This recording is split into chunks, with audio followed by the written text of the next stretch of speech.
Hi, this is Alex here again. Another feature, another video. I implemented the capability of making backdrops for the game, so more surrounding around your terrain level. So normally, if you come to the end of your terrain, there's nothing anymore. You see, I am at the corner of my terrain here, and I have a beautiful backdrop of mountains behind my car. You see here's the actual border of my terrain, and the terrain goes on into a DAE backdrop.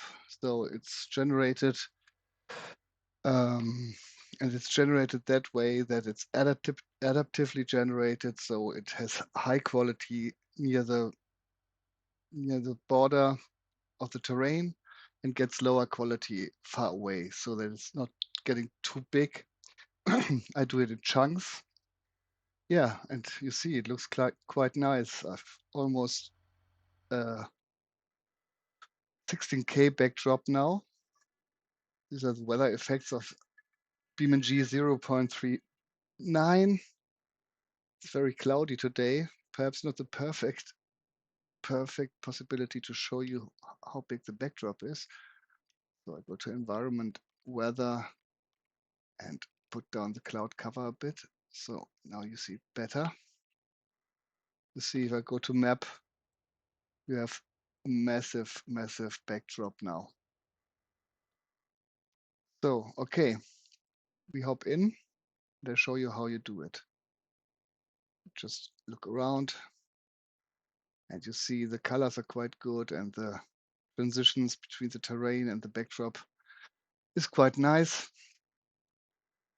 Okay, so wait a moment. We start to generate a new map. Today I didn't test drive anything. We go just to a random place. I searched something here in France, Haute-Alpes. I am in MapNG again to get a big GeoTIFF file. What is important for getting enough GeoTIFF for background, of course, is that you get a high resolution. So I took the maximum of 16K. This is what makes sense if I make, for example, a 4K map. I have a lot of space to make a backdrop. Okay, we don't need anything else. Remember from the last video, take the highest premium global GPXZ source for the GeoTIFF, get your AP key, put it in here. You need nothing else. We just press generate data. We took this Haute-Alpes because there are some mountains, and mountains always look good in a backdrop. But I don't know the result at all because I've never tried this region. So because it's so big, MapNG needs quite a time to download and process it. Therefore, I press pause here on my recording system. And so once the generation of data is complete, you just have to download the GeoTIFF file. At the bottom of the menu, you see here GeoTIFF, press download, and wait again. It takes a couple of time. So once it's downloaded, I go to the folder where I downloaded the file, give it a name.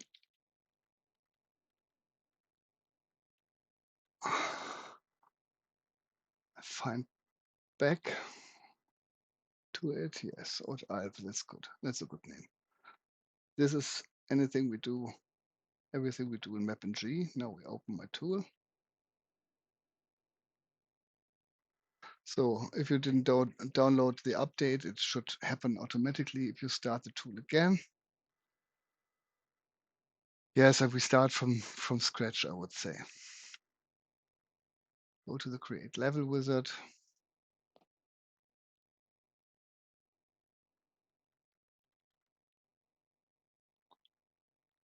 I give it a name, Haute-Alpes, copy it, Alp,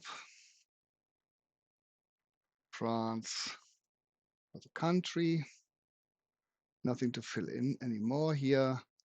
And since it's France, I always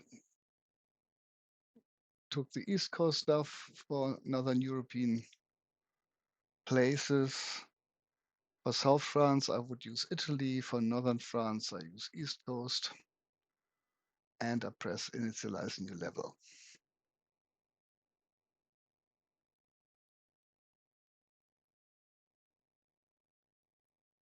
This takes a little bit of time. Copies all the default settings we need from the East Coast map for our new level. And then we go to the next step here, select terrain materials for the selection of terrain materials. A lot of old maps broke with the update to 0.39. All the terrain materials and the foliage has missing textures. You could use this tool standalone here and trying to repair it. Just load in the source level you derived your terrain materials from.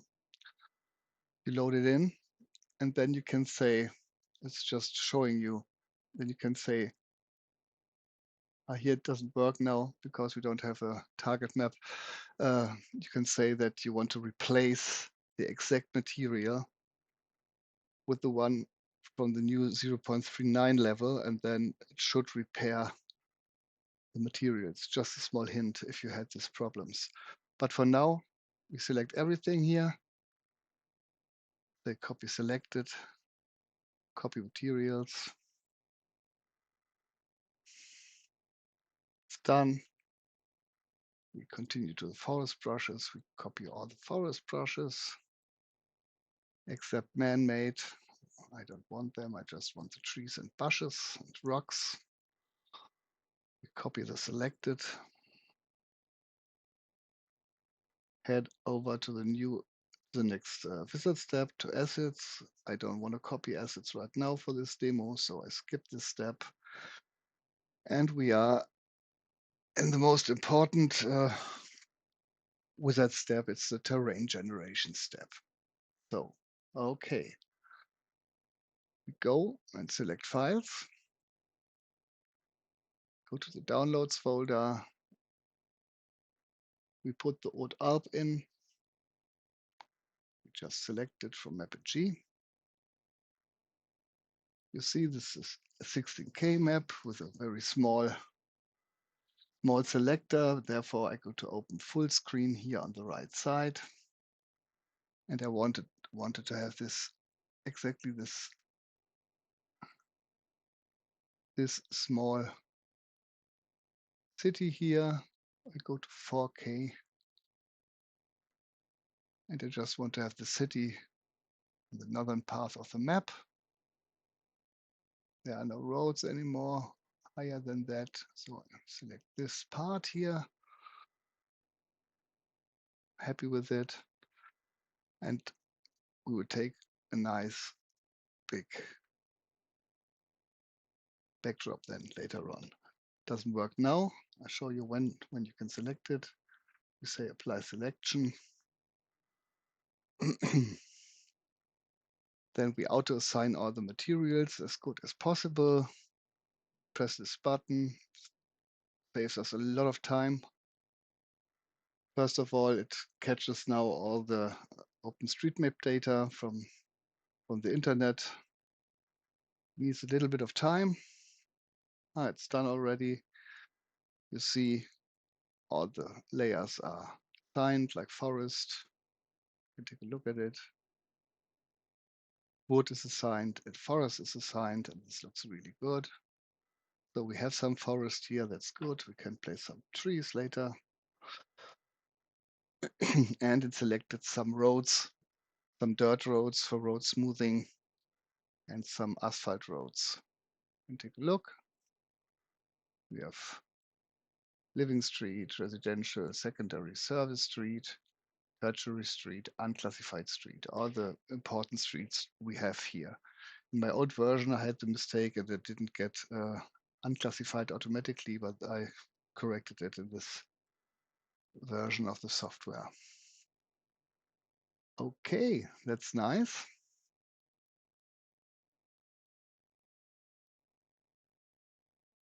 And now, yeah, we can say generate bridges. I don't know if here are any bridges. We just do it. I must lower this water freeboard. Remember the last video? I don't want to do it twice today. Okay.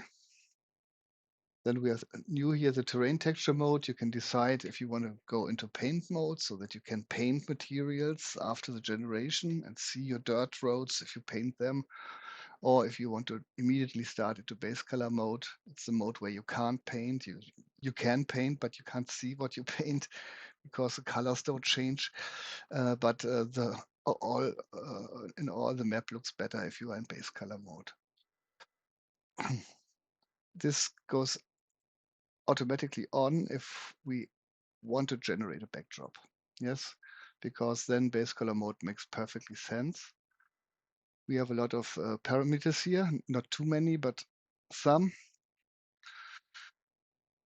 Important is are the first three because they decide how big and consuming the backdrops are. So this is the 50-meter band around our terrain where we generate a high quality so that we have a more or less seamless experience of the backdrop. And then we allow the calculator to make mistakes. So if we say in the near zone, allowed to make 1 meter, not to be accurate on 1 meter, you can read the text here. And on the far side, we say he can make mistakes of 16 meters. So he can, the algorithm can simplify the vertices. So that's it. All the other parameters are nice. Just leave them as is. You can enable, disable collision mesh. I disable it now because then the map loads faster. So for the demo, but you can enable it, and then you have this visual collision mesh thingy in BeamNG enabled. Okay, yeah, we want to have the buildings too. Select all buildings. There are not so many on this map. That's nice. And I press generate terrain. This step, of course, now. I forgot something. Oh, okay, wait a moment. I can tell you what I forgot. I forgot to select the place where we want to have the backdrop. I just pressed terrain and now we will have a very small backdrop, I'm pretty sure, but it doesn't matter for the first run perhaps. You see, it auto selects some backdrop, but not that much. So, and now we get only this small backdrop. The whole generation process lasts a bit longer now because it has to generate the backdrops, download the satellite imaginary, and so you have to be a bit more patient. I go to pause mode. So, okay, we export our preset. The wizard asks for exporting a preset. I do it in my huge preset folder here. New folder, preset, old ARP, and I save it. So, just for fun, we can start BeamNG and take a look how the small backdrop looks like.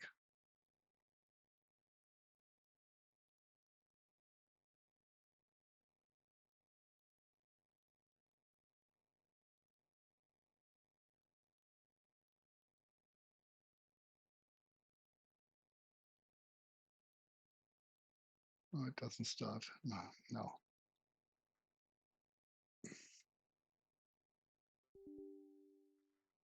Oh, error message. Why?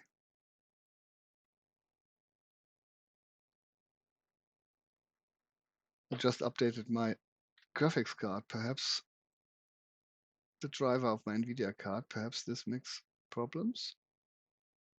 Oh no. Ah, I'm still in. I opened it for the beginning of the video. Okay, very clever. Change level. I don't like the new UI. But we can't see it now. If we want to reload this, we can press Control L. I hope it still works. And then we should have our old Alps somewhere.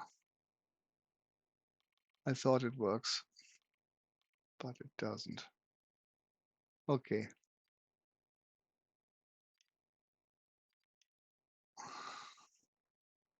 We have to reload BeamNG. So I reloaded BeamNG, and now I hope here we see our old Alp.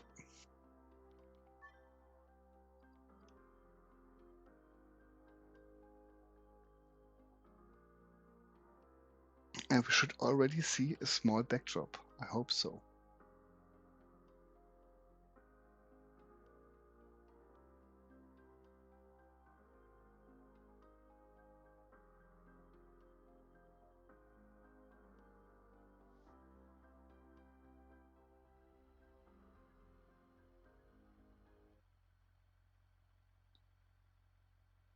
Okay, needs a little bit of time for importing textures and stuff like that.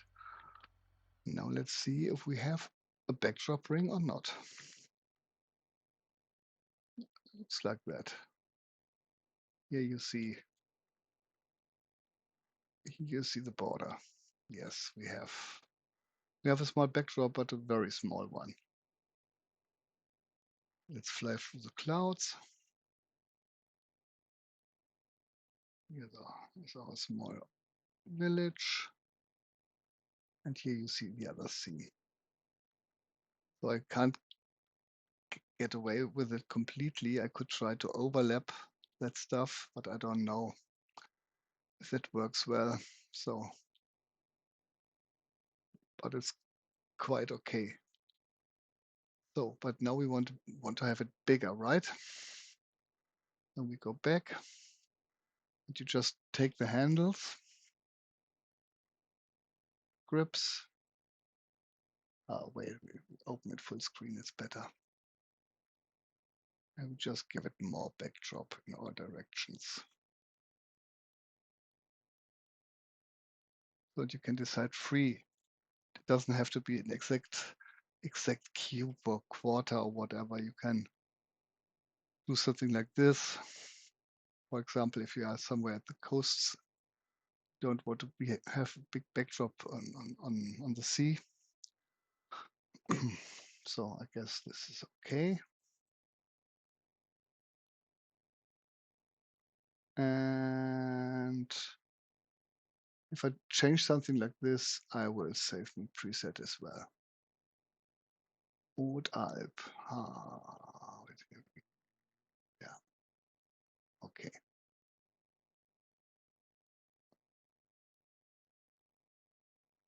So I have this regenerate backdrop functionality here, which only regenerates the backdrop.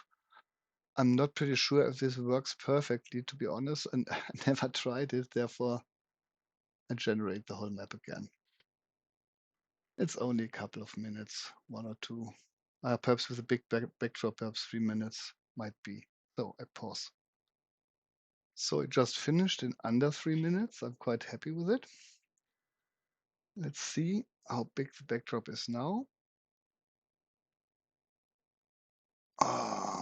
We have to reload the level, of course.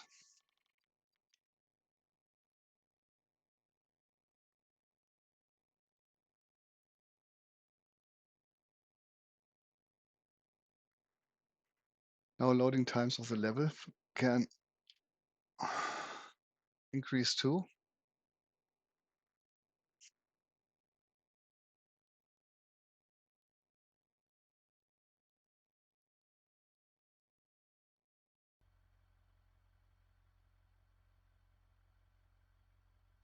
Okay, I load it into the level. Don't know how it looks now. Bigger. We have some sugar over there. I see here it might be something not correct. I don't care about that now. Good thing is that it is chunked. You can just delete it. Don't like it. More interesting stuff is on the other side of the map. And you see the nice mountains here. Great. Good thing is what you can do if you are in the base color manager for this level. You can do all the changes. See if I can do it.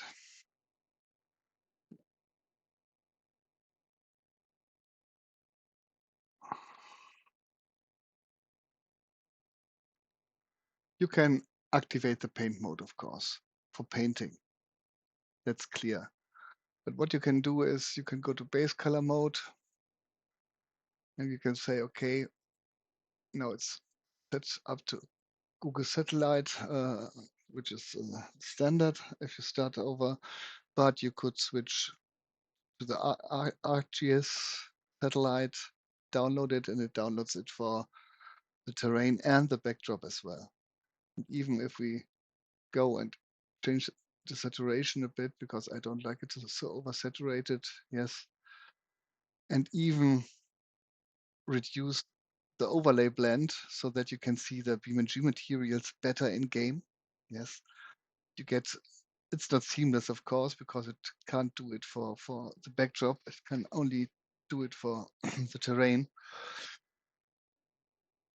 But it will help getting a better looking terrain if you put this down a bit. Then, of course, if you go to this ruler with the overall blend, you must remember that it's better to make zero overlay blend to the asphalt and the dirt so that you don't get satellite bleeding into the roads. You don't want that. And then you can say activate base color mode. Oh, I forgot already. Again, this settings here, but it's just for demo. These settings on the right are quite important for getting a more naturally blurry material border so that the edgy stuff goes away. Oh, BeamNG said goodbye because it doesn't like if you steal the material, the base material, base color materials and override them, then BeamNG crashes. Wait a bit.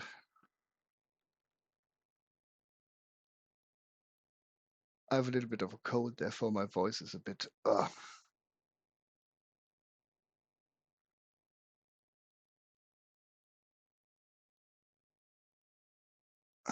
Wrong tool. Yeah, I should go to bed, I guess. Better than doing these videos if you have a cold.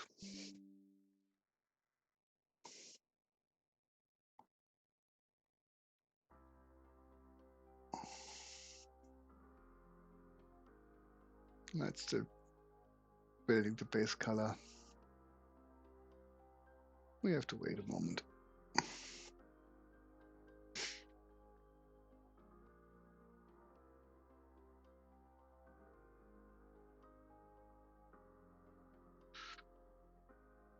Because this desaturation is done on all of the tiles, so it tells you now that all the tiles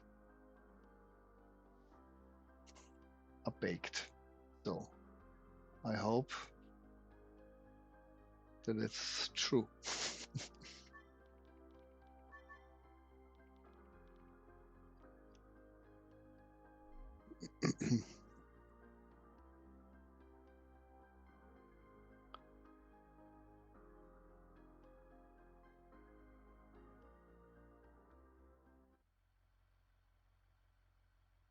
It reloads the textures. That's a good sign.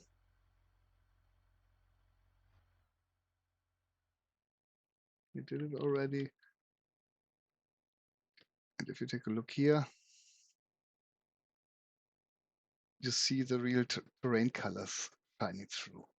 The terrain colors which have been defined before for the material and not only the satellite. And therefore, it looks more natural. And you have a huge, huge backdrop. I don't do trees right now. I showed you how it worked in the last video. But I guess if you put in some trees here, it will be really nice. So yes, it really looks good. So, and the road's driving good.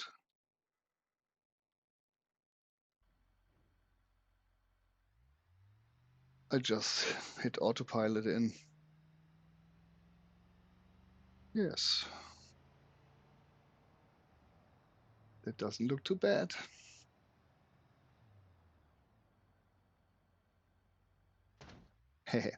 Okay, that's it for today. I go to bed.